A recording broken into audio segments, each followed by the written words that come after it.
One morning, Molly was in the yard taking on a large supply of coal.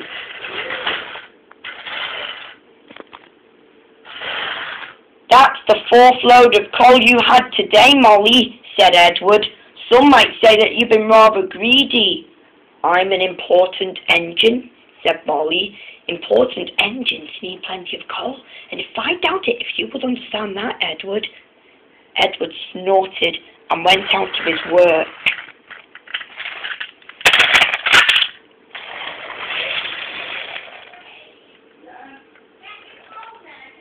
Later, Molly was taking on water from a standpipe because the water tower was under repairs.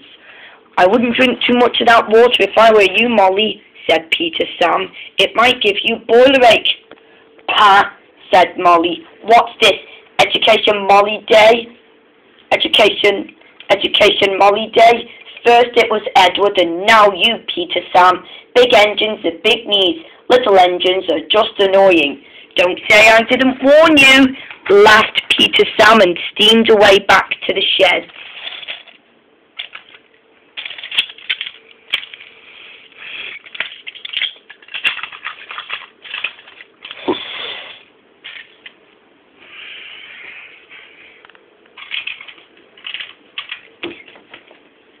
Later, Molly steamed into the yards at the big station.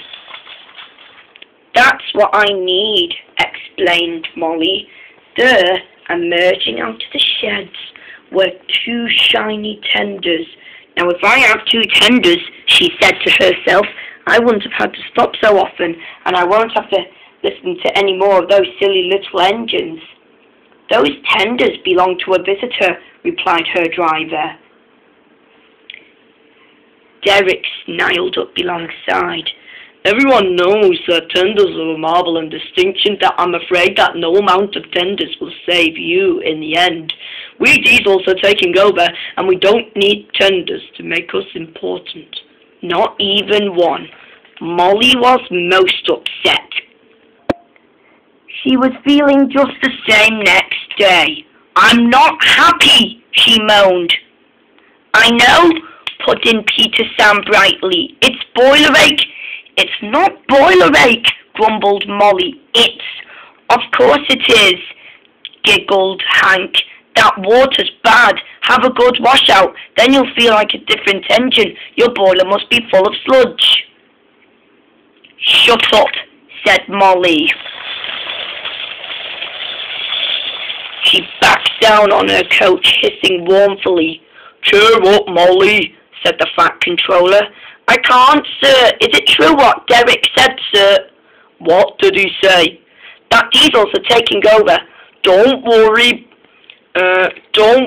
Molly," said the Fat Controller. "It will not happen on my railway." "But there's one thing, sir," she said. "Why did the visitor have two tenders?"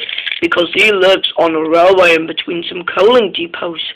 Molly felt better.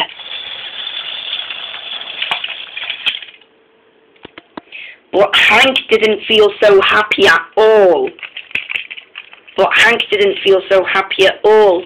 So he banged some trucks angrily.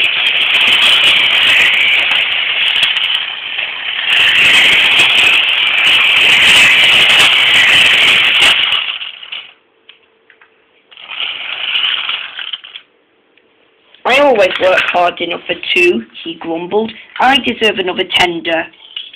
Peter Sam whispered something to Emily. "He is going to play a trick on Hank." "Hank?" she asked. "Would you like my tenders?" "Yours?" said Hank. "What if you really forgot to do with tenders?" "All right," said Peter Sam. "The deal's off. Would you like them, Emily?"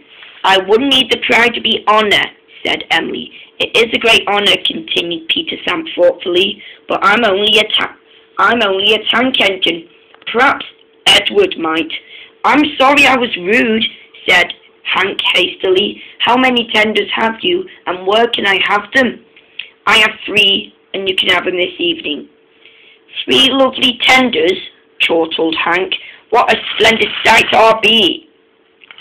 He couldn't wait for it all day. Do you think it's going to be all right? He said to him at the second time. Of course, said Peter Sam. They're all ready now.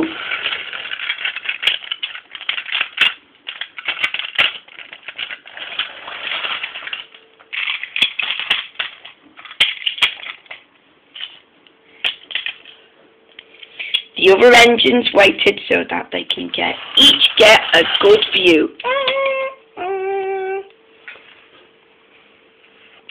But Hank wasn't this splendid sight at all. His 3 tenders were very old, dirty, and filled with boiler sludge. Have a good wash out, Hank, called a voice. That's right, you'll feel like a different engine now. But Hank wasn't so sure. He thought the voice belonged to Molly.